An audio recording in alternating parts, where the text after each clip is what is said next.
Hi friends, ഏവർക്കും easy learn P S സിയിലേക്ക് സ്വാഗതം.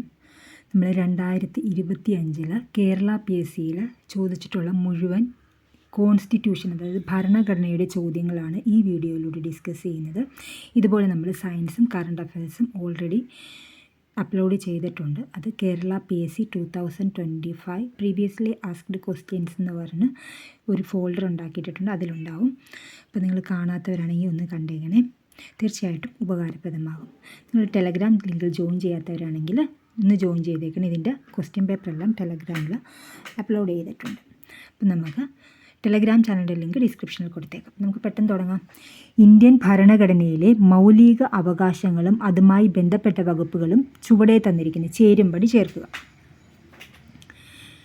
ഇതിൻ്റെ ആൻസർ വരുന്നത് ഏതാണ്? ഇതിപ്പോൾ നമുക്ക് ഒന്നും അറിയത്തില്ലെങ്കിലും ചൂഷണത്തിനെതിരെയുള്ള അവകാശം എന്ന് പറയുന്നത് 23 മുതൽ 24 വരെയുള്ള വകുപ്പുകളാണെന്ന് അറിയാം. ചൂഷണത്തിനെതിരെയുള്ള അവകാശം 23 മുതൽ 24 വരെയുള്ള വകുപ്പുകളാണെന്ന് അറിഞ്ഞു കഴിഞ്ഞാൽ ഈ ആൻസറിലേക്ക് പെട്ടെന്ന് തന്നെ എത്താം. ഓപ്ഷൻ എ, അതായത് സ്വാതന്ത്ര്യത്തിനുള്ള അവകാശം. ഇതെല്ലാവരും പഠിച്ചിരിക്കേണ്ട കാര്യമാണ്. സ്വാതന്ത്ര്യത്തിനുള്ള അവകാശം 19 മുതൽ 22 വരെയുള്ള വകുപ്പുകൾ. സമത്വത്തിനുള്ള അവകാശം 14 മുതൽ 18 വരെയുള്ള വകുപ്പുകൾ. മതസ്വാതന്ത്ര്യത്തിനുള്ളത് 25 മുതൽ 28 വരെയുള്ള വകുപ്പുകൾ. ചൂഷണത്തിനെതിരെയുള്ള അവകാശം 23, 24 വരെയുള്ള വകുപ്പുകൾ. അടുത്ത ക്വസ്റ്റ്യനിലേക്ക് പോകാം. ഇന്ത്യയുടെ ദേശീയ പതാക രൂപകൽപ്പന ചെയ്തത് ആരാണ്? പിംഗലി വെങ്കയ്യ. ഇന്ത്യയുടെ ദേശീയ പതാക രൂപകൽപ്പന ചെയ്തത് പിംഗലി വെങ്കയ്യ. ചുവടെ തന്നിരിക്കുന്നതിൽ ഇന്ത്യൻ ഭരണഘടനയിലെ നിലവിലുള്ള മൗലിക കർത്തവ്യങ്ങൾ ഉൾപ്പെടുന്നവ ഏതെല്ലാം? ഇതിൽ എല്ലാം ഉൾപ്പെടുന്നതാണ്. ഇവയെല്ലാം എന്നുള്ളതാണ് ആൻസറായിട്ട് വരുന്നത്. ദേശീയ പതാകയും ദേശീയ ഗാനത്തെയും ആദരിക്കുക, ഇന്ത്യയുടെ പരമാധികാരം, ഐക്യം, സമഗ്രത എന്നിവയെ മുറുകെ പിടിക്കുകയും സംരക്ഷിക്കുകയും ചെയ്യുക, ശാസ്ത്ര വികാസം, മാനവിക പുരോഗതി, മാനവികത എന്നിവയുടെ വികാസം സംബന്ധിക്കുന്ന പ്രവർത്തനങ്ങൾ നടപ്പിലാക്കുക. ദേശീയ മനുഷ്യാവകാശ കമ്മീഷൻ ചെയർമാനെ നിയമിക്കുന്നത് ആരാണ്? ദേശീയ മനുഷ്യാവകാശ ചെയർമാനെ നിയമിക്കുന്നത് ആരാണ്? രാഷ്ട്രപതിയാണ് ദേശീയ മനുഷ്യാവകാശ കമ്മീഷനെ ചെയർമാനെ നിയമിക്കുന്നത്. താഴെ പറയുന്ന വിവരാവകാശ നിയമവുമായി ബന്ധപ്പെട്ട ശരിയായ പ്രസ്താവനകൾ ഏതെല്ലാം? 2005 വിവരാവകാശ നിയമം അനുസരിച്ച് നിലവിൽ വന്നതാണ് വിവരാവകാശ കമ്മീഷൻ. ശരിയാണ്. ഇന്ത്യയുടെ മുഖ്യ വിവരാവകാശ കമ്മീഷനെ നിയമിക്കുന്നത് രാഷ്ട്രപതിയാണ്. അതും ശരിയാണ്. ഇന്ത്യയുടെ മുഖ്യ വിവരാവകാശ കമ്മീഷനുടെ വിരമിക്കൽ പ്രായം 70 വയസ്സാണ്. തെറ്റാണിത്. 65 വയസ്സാണുള്ളത്. അതുകൊണ്ട് 1, 2 മാത്രം. Option C. ഇന്ത്യയിൽ ഭാഷാടിസ്ഥാനത്തിൽ നിലവിലുന്ന ആദ്യ സംസ്ഥാനമാണ് ആന്ധ്രാപ്രദേശ്. ഇന്ത്യയുടെ ആദ്യത്തെ മുഖ്യ തെരഞ്ഞെടുപ്പ് കമ്മീഷണറുടെ പേര് സുകുമാർ സെൻ. അന്യായമായി തടങ്കലിൽ വെച്ചിരിക്കുന്ന ഒരു വ്യക്തിയെ ഹാജരാക്കുന്നതിനായി സുപ്രീം കോടതി പുറപ്പെടുവിക്കുന്ന റിട്ടാണ് ഹേബിയസ് കോർപ്പസ്. എന്താണ് ഹേബിയസ് കോർപ്പസ്? അന്യായമായി തടങ്കൽ വെച്ചിരിക്കുന്ന ഒരു വ്യക്തിയെ ഹാജരാക്കുന്നതിനായി സുപ്രീം കോടതി പുറപ്പെടുവിക്കുന്ന റിട്ടാണ് ഹേബിയസ് കോർപ്പസ്. ഇന്ത്യയുടെ ദേശീയ ഗീതമായ വന്ദേ മാതരം ഏത് കൃതിയിൽ നിന്നാണ് എടുത്തിരിക്കുന്നത്? ആനന്ദമഠം. വന്ദേ മാതരം എടുത്തിരിക്കുന്ന കൃതി ആനന്ദമഠം. ഇന്ത്യയുടെ ദേശീയ ഗീതമാണ് വന്ദേ മാതരം. താഴെ പറയുന്നത് ഇന്ത്യയുടെ ഭരണഘടനാ നിർമ്മാണ സഭയിൽ അംഗങ്ങളായിട്ടുള്ള വനിതകൾ ആരെല്ലാം? അമ്മു സ്വാമിനാഥൻ, ദാക്ഷായണി വേലായുധൻ, രാജ്കുമാരി അമർ കൗർ, സരോജിനി നായിഡു. ഇവയെല്ലാം എന്നുള്ളതാണ് ആൻസറായിട്ട് വരുന്നത്. ഈ ക്വസ്റ്റ്യൻ്റെ കൂടെ തന്നെ നമ്മൾ ഓൺലൈനായിട്ട് നടത്തിയിട്ടുള്ള എക്സാമിൻ്റെ ക്വസ്റ്റ്യൻസും കൂടെ ഇൻക്ലൂഡഡ് ആണ്. ഇതാണ് ഓൺലൈനായിട്ട് നടത്തിയ എക്സാമിൻ്റെ ക്വസ്റ്റ്യൻ പേപ്പർ. ദിനേശ് ഗോസ്വാമി കമ്മിറ്റിയുടെ പരിഗണനാ വിഷയം ഏതാണ്? തിരഞ്ഞെടുപ്പ് പരിഷ്കരണം.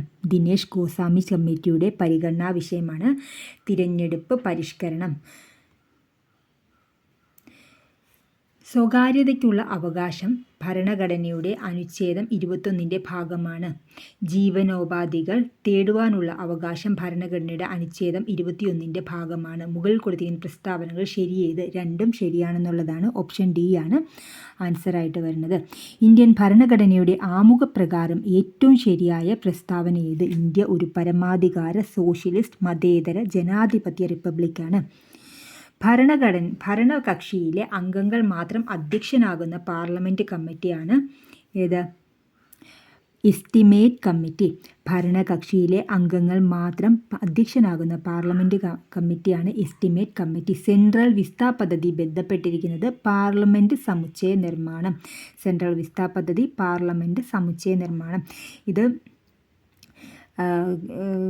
കോൺസ്റ്റിറ്റ്യൂഷനുമായിട്ട് ബന്ധപ്പെട്ട് ചോദിച്ച കറണ്ട് അഫെയറാണ്. ഭരണഘടനാ ദിനമായി ആചരിക്കുന്നത് November 26. പഞ്ചായത്തി രാജ് സംവിധാനത്തിന് ഭരണഘടനാ പദവി നൽകിയ കമ്മിറ്റി തുങ്കൻ കമ്മിറ്റി. പഞ്ചായത്തി രാജ് സംവിധാനത്തിന് ഭരണഘടനാ പദവി നൽകിയ കമ്മിറ്റി ഏതാണ്? തുങ്കൻ കമ്മിറ്റി. പെൺകുട്ടികൾക്ക് സ്വയരക്ഷയ്ക്കായി ആയോധന കലകളിൽ പരിശീലനം നൽകി ആത്മവിശ്വാസം വളർത്തുന്നതിനായി വിദ്യാഭ്യാസ വകുപ്പ് നടപ്പിലാക്കുന്നതാണ് കരുത്ത്. താഴെ പറയുന്നതിൽ സംസ്ഥാന പബ്ലിക് സർവീസ് കമ്മീഷനുമായി യോജിക്കുന്ന പ്രസ്താവനകൾ ഏതെല്ലാം? ഇന്ത്യൻ ഭരണഘടനയുടെ 315 വകുപ്പിലാണ് സംസ്ഥാന പബ്ലിക് സർവീസ് കമ്മീഷനെ കുറിച്ച് വിവരിക്കുന്നത്. സംസ്ഥാന പബ്ലിക് സർവീസ് കമ്മീഷൻ ചെയർമാനെയും മറ്റംഗങ്ങളെ നിയമിക്കുന്നത് ഗവർണറാണ്. അപ്പോൾ ഇത് രണ്ടുമാണ് ശരിയായിട്ടുള്ളത്. 1ഉം 2ഉം മാത്രം. കേരള സംസ്ഥാന തണ്ണീർത്തട അതോറിറ്റിയുടെ ചെയർമാൻ പരിസ്ഥിതി വകുപ്പ് മന്ത്രിയാണ്. നമുക്കിനി അടുത്ത ക്വസ്റ്റ്യൻ പേപ്പറിലേക്ക് പോകാം. താഴെ തന്നിരിക്കുന്നവയിൽ സാംസ്കാരികവും വിദ്യാഭ്യാസപരവുമായ മൗലിക അവകാശങ്ങൾ ഉൾപ്പെടാത്തതേത്? വിദ്യാഭ്യാസത്തിനുള്ള അവകാശം. ഇതൊരു 10th പ്രിലിംസിൻ്റെ ക്വസ്റ്റ്യൻ പേപ്പറാണ്. അർദ്ധ പ്രസിഡൻഷ്യൽ എക്സിക്യൂട്ടീവ് നിലവിലുള്ള രാജ്യം ഏതാണ്? ശ്രീലങ്ക. അല്ല, ഇത് സൂപ്പർവൈസർ എക്സാമിൻ്റെ ക്വസ്റ്റ്യൻ പേപ്പറാണ്. ഇന്ത്യൻ പ്രസിഡൻ്റായിരുന്ന ഫക്രുദ്ദീൻ അലി അഹമ്മദ് അന്തരിച്ചപ്പോൾ പ്രസിഡന്റ് പദം ഏറ്റെടുത്തത് ബാസപ്പ ദാനപ്പ ജെട്ടി. അന്താരാഷ്ട്ര തർക്കങ്ങൾ മാധ്യസ്ഥം വഴി ഒത്തുതീർപ്പാക്കുന്നതിന് രാജ്യം പ്രോത്സാഹിപ്പിക്കേണ്ടതാണെന്ന് പരാമർശിച്ചിരിക്കുന്ന അനുച്ഛേദം 51(4). രാജ്യസഭയുടെ അധ്യക്ഷനും ഉപാധ്യക്ഷനും ലോക്സഭയുടെ സ്പീക്കർക്കും ഡെപ്യൂട്ടി സ്പീക്കർക്കും ഉള്ള ശമ്പളം, ഭത്ത ഇവയെക്കുറിച്ച് പരാമർശിക്കുന്ന ഇന്ത്യൻ ഭരണഘടനാ ആർട്ടിക്കിളാണ് ആർട്ടിക്കിൾ 97. ആർട്ടിക്കിൾ 97ലാണ് ലോക്സഭാ സ്പീക്കർ, ഡെപ്യൂട്ടി സ്പീക്കർ, ഉപാധ്യക്ഷൻ, അധ്യക്ഷൻ, രാജ്യസഭയുടെ അധ്യക്ഷൻ, ഉപാധ്യക്ഷൻ എന്നിവർക്കുള്ള ശമ്പളം, ഭത്ത ഇവയെക്കുറിച്ച് പരാമർശിക്കുന്നത്. തെറ്റായ പ്രസ്താവന കണ്ടെത്തുക. ഹൈക്കോടതിയിലെ ജഡ്ജിയുടെ കർത്തവ്യ പെരുമാറ്റത്തെപ്പറ്റി സംസ്ഥാന നിയമനിർമ്മാണ സഭയിൽ ചർച്ചയാകാം. എന്താണ്? അത് തെറ്റാണ്.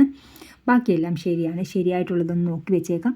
നിയമസഭയിലെ അംഗമായി തിരഞ്ഞെടുക്കാൻ ഒരു അവിമുക്ത നിർധനനായിരിക്കുവാൻ പാടില്ല. ഇത് ശരിയാണ്. ഗവർണറുടെ ശമ്പളവും ഭത്തയും സഞ്ചിത നിധിയിൽ ഉൾപ്പെട്ടതാണ്. അതും ശരിയാണ്. ഹൈക്കോടതി ജഡ്ജിമാർക്ക് ശമ്പളം പാർലമെൻറ്റ് നിയമം വഴി തീരുമാനിക്കുന്നു. അതും ശരിയാണ്. വിവരാവകാശ കമ്മീഷൻ്റെ ഘടന 37ാമത്തെ ക്വസ്റ്റ്യനാണ്. മുഖ്യ വിവരാവകാശ കമ്മീഷൻ, സംസ്ഥാന വിവരാവകാശ കമ്മീഷണർ, സെക്രട്ടറി, നിയമവിദഗ്ധൻ, ധനകാര്യ വിദഗ്ധൻ, ജോയിൻറ്റ് സെക്രട്ടറി, സെക്ഷൻ ഓഫീസർ. ആരൊക്കെയാണ്? മുഖ്യ വിവരാവകാശ കമ്മീഷണർ, സംസ്ഥാന വിവരാവകാശ കമ്മീഷണർ, സെക്രട്ടറി, നിയമവിദഗ്ധൻ, ധനകാര്യ വിദഗ്ധൻ, ജോയിൻറ്റ് സെക്രട്ടറി, സെക്ഷൻ ഓഫീസർ. നിലവിലെ കേരള വിവരാവകാശ കമ്മീഷണർ ആരാണ്? ശ്രീ വി ഹരിനായർ. അടുത്ത ക്വസ്റ്റ്യൻ പേപ്പറിലേക്ക് പോകാം. ഇത് നേരത്തെ പറഞ്ഞ പോലെ തന്നെ ഇതും ഒരു ഓൺലൈനായിട്ട് നടത്തിയ ഒരു എക്സാമിൻ്റെ ക്വസ്റ്റ്യൻ പേപ്പറാണ്. ഇത് അധികം ആളുകൾ നോക്കാതെ വിടുന്നതാണ്. അങ്ങനെ ആകുമ്പോൾ ഇത് റിപ്പീറ്റായിട്ട് സാധാരണ ചോദിക്കാറുള്ളതാണ് ഇങ്ങനെയുള്ള ക്വസ്റ്റ്യൻ പേപ്പറിൽ നിന്ന്. ഏത് സുപ്രധാന കേസിൽ വിധി പറയുമ്പോഴാണ് ഇന്ത്യൻ സുപ്രീം കോടതി മൗലിക അവകാശങ്ങളും നിർദ്ദേശക തത്വങ്ങളും തമ്മിൽ വിരുദ്ധതയില്ല എന്ന് പറഞ്ഞത്? അതൊന്ന് മറ്റൊന്നിന് പൂരകമാണ് എന്ന് പരാമർശിച്ചത് ഏതാണ്? Kesavananda Bharati versus state of Kerala. Kesavananda Bharati versus state of Kerala എന്ന കേസിലാണ് മൗലിക അവകാശങ്ങളും മാർഗനിർദ്ദേശക തത്വങ്ങളും തമ്മിൽ വിരുദ്ധതയില്ല, ഒന്ന് മറ്റൊന്നിന് പൂരകമാണ് എന്ന് പറഞ്ഞത്. ഇനി അടുത്തത് Tarkunde committee, Dinesh Goswami committee, Indrajit Gupta committee എന്നീ കമ്മിറ്റികളെല്ലാം ഇന്ത്യയിലെ ഒരു സുപ്രധാന പ്രശ്നമാണ് പഠന വിധേയമാക്കിയത്. ഈ കമ്മിറ്റികളിൽ എല്ലാം പൊതുവായി പരിശോധിച്ച അന്വേഷണ വിഷയമേത്? ഇലക്ഷൻ പരിഷ്കാരങ്ങൾ. ഏതാണ് പൊതുവായി പരിശോധിച്ചതാണ്? ഇലക്ഷൻ പരിഷ്കാരങ്ങൾ. Tarkunde committee, Dinesh Goswami committee, Indrajit Gupta committee എന്നീ കമ്മിറ്റികളെല്ലാം ഇന്ത്യയിലെ ഒരു സുപ്രധാന പ്രശ്നമാണ് പഠനവിധേയമാക്കിയത്. അപ്പോൾ Tarkunde committee, Dinesh Goswami committee, Indrajit Gupta committee ഇവയെല്ലാം ഇലക്ഷൻ പരിഷ്കാരങ്ങൾക്ക് വേണ്ടി നടപ്പിലാക്കിയ കമ്മിറ്റികളാണെന്ന് ഓർത്തു വെക്കുക. ഇനി മാൻഡമസിനെ കുറിച്ചൊരു ക്വസ്റ്റ്യനാണ്. മാൻഡമസ് റിപ്റ്റുമായി ബന്ധപ്പെട്ട് താഴെ പറയുന്ന പ്രസ്താവനകൾ പരിഗണിക്കുക. ഇതിൻ്റെ ആൻസർ വന്നിരിക്കുന്നത് എല്ലാം ശരിയാണെന്നുള്ളതാണ്. അപ്പോൾ നമുക്ക് സ്റ്റേറ്റ്മെൻറ്റ് വായിച്ച് മനസ്സിലാക്കി വെക്കാം. മാൻഡമസ് എന്ന പദം സാഹിത്യപരമായി അർത്ഥമാക്കുന്നത് കൽപ്പന അല്ലെങ്കിൽ ആജ്ഞ എന്നാണ്. മാൻഡമസ് സ്വകാര്യ വ്യക്തികൾക്ക് എതിരെ പുറപ്പെടുവിക്കാൻ ആവില്ല. അത് ശരിയാണ്. മാൻഡമസ് സ്വകാര്യ വ്യക്തികൾക്കെതിരെ പുറപ്പെടുവിക്കാനായ ഇന്ത്യൻ പ്രസിഡന്റിനെതിരായി മാൻഡമസ് പുറപ്പെടുവിക്കാം. പറ്റുമോ? ഇന്ത്യൻ പ്രസിഡന്റിനായിട്ട് മാൻഡമസ് പുറപ്പെടുവിക്കാൻ പറ്റുമോ? ഇല്ല. ഇന്ത്യൻ പ്രസിഡന്റിനെതിരെ മാൻഡമസ് പുറപ്പെടുവിക്കാൻ പറ്റില്ല. ഇത് തെറ്റാണ്. ഇവർ തന്നിരിക്കുന്നത് ഇന്ത്യൻ പ്രസിഡന്റിനെതിരെ മാൻഡമസ് പുറപ്പെടുവിക്കാമെന്നാണ് തന്നിരിക്കുന്നത്. ഇന്ത്യൻ പ്രസിഡന്റിനെതിരെ മാൻഡമസ് പുറപ്പെടുവിക്കാൻ സാധിക്കുകയില്ല. അപ്പം അത് തെറ്റാണ്.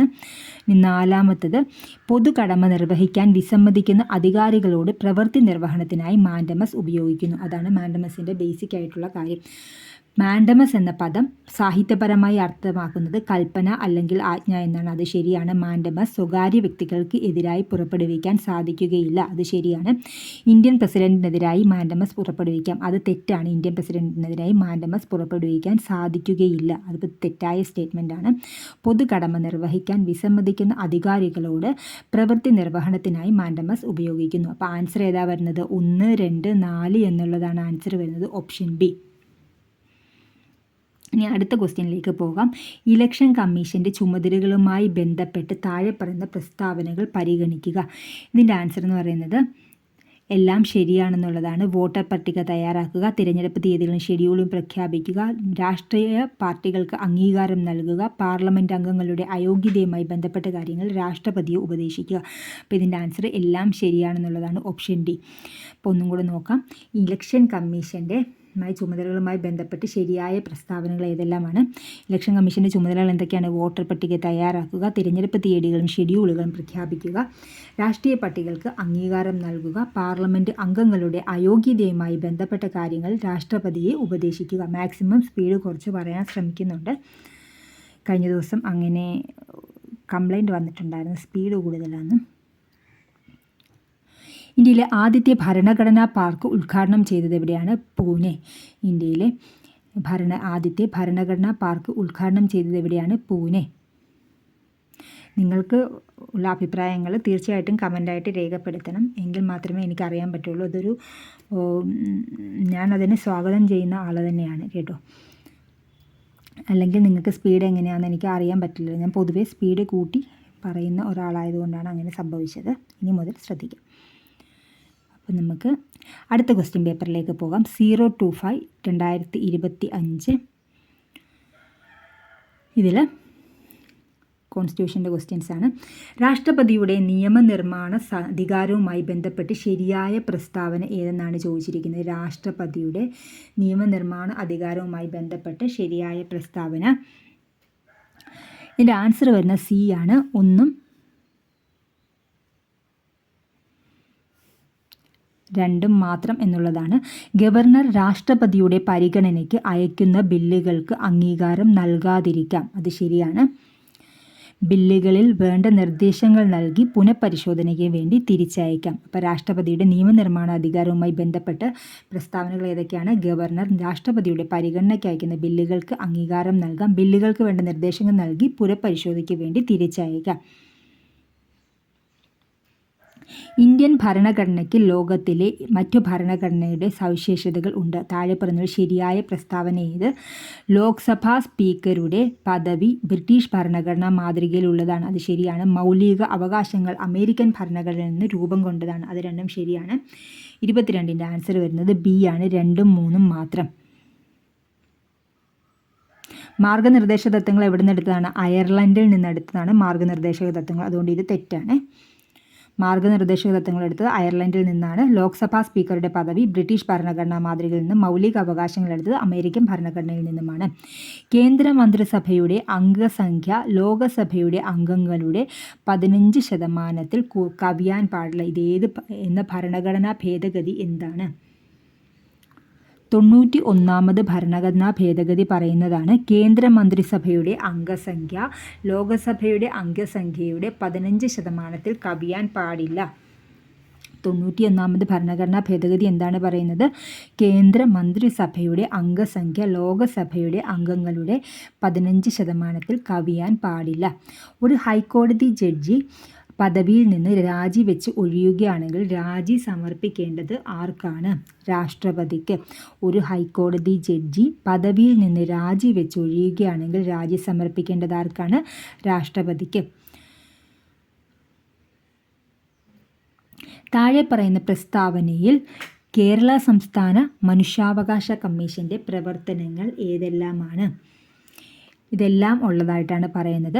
മനുഷ്യാവകാശവുമായി ബന്ധപ്പെട്ട സിവിൽ കേസുകളിൽ തീർപ്പ് കൽപ്പിക്കുന്നു. മനുഷ്യാവകാശവുമായി ബന്ധപ്പെട്ട പരാതികളും കുറ്റകൃത്യങ്ങളും അന്വേഷിക്കുന്നു. മനുഷ്യാവകാശവുമായി ബന്ധപ്പെട്ട നിയമങ്ങൾ, നയങ്ങൾ എന്നിവ പുനഃപരിശോധിക്കുന്നു. മൂന്നും ശരിയാണ്. അപ്പോൾ കേരള സംസ്ഥാന മനുഷ്യാവകാശ കമ്മീഷൻ്റെ പ്രവർത്തനങ്ങൾ എന്തൊക്കെയാണ്? മനുഷ്യാവകാശവുമായി ബന്ധപ്പെട്ട സിവിൽ കേസുകളിൽ തീർപ്പ് കൽപ്പിക്കുന്നു. മനുഷ്യാവകാശവുമായി ബന്ധപ്പെട്ട പരാതികളും കുറ്റകൃത്യങ്ങളും അന്വേഷിക്കുന്നു. മനുഷ്യാവകാശവുമായി ബന്ധപ്പെട്ട നിയമങ്ങൾ, നയങ്ങൾ എന്നിവ പുനഃപരിശോധിക്കുന്നു. കേരള സംസ്ഥാനത്തിലെ മുഖ്യ തെരഞ്ഞെടുപ്പ് കമ്മീഷണറുടെ പേരെന്താണ്? എ ഷാജഹാൻ എന്നാണ് പേര്. ഇന്നത്തെ ഇല്ല, ആൻസർ ഇല്ലേ.